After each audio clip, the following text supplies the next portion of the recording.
අපේ සිස්ටම් එක නම ඉකෝස්පිය. අපි මේ සිස්ටම් එක හැදුවේ ඇත්තරම මිනිස්සු හරියට කුණු දාන එක ප්‍රමෝට් කරන්න, අපේ පබ්ලික් ප්ලේසස් හරියට පිරිසිදු තියාගන්න. මේකට දැන ප්‍රොටෝටයිප් එක විදිහට හදලා තියෙනවා. QR බින් ස්කෑන් එක බින් එකක්, ස්මාර්ට් බින් එකක්.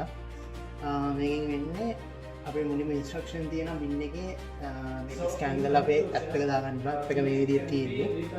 ඇප් එකේ දැනට account එකක් හදලා log වෙන්න පුළුවන්. මේ විදිහට අපේ ඇප් එකේ ඉන්ටර්ෆේස් එක තියෙනවා. එතකොට අපේ ස්මාර්ට් බින් එක දැනට අපි ප්‍රොටෝටයිප් එක විදිහට කනෙක්ට් කරලා තියෙන්නේ බ්‍රිජ් එකකට, Arduino බ්‍රිජ් එකකට. ඒක මේ වගේ තියෙනවා. එතකොට අපිට අයිටම් සෙට් කරන්න ඕන නම් මේ කැමරාවේ ගිහිල්ලා මෙන්න මේ QR එක ස්කෑන් කරලා, ඒ ස්කෑන් කරාම අපිට සෙෂන් එකක් ස්ටාර්ට් වෙනවා. ඒක අපිට දැන් බ්‍රිජ් එකේ බලන්න වෙනවා.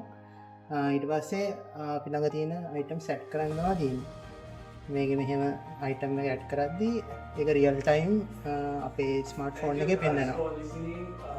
මේ විදිහට මේ වගේ අයිටම්ස් 100ක් විතර ඇඩ් වුණාට පස්සේ අපේ ග්‍රැෆික්ස් වෙනස් වෙලා ඇත්ත ගහක් පැල කරා කියන මෙසේජ් එක එනවා. ඒ නිසා අපි ඒකට අනුව අපි ගහක් අපි පැල කරනවා. මේ විදිහට අර එන්වයරන්මන්ටල් ක්ලීන් කරන ටාගට් එක අනුව තමයි අපි මේ සිස්ටම් එක තනිකර හදලා තියෙන්නේ.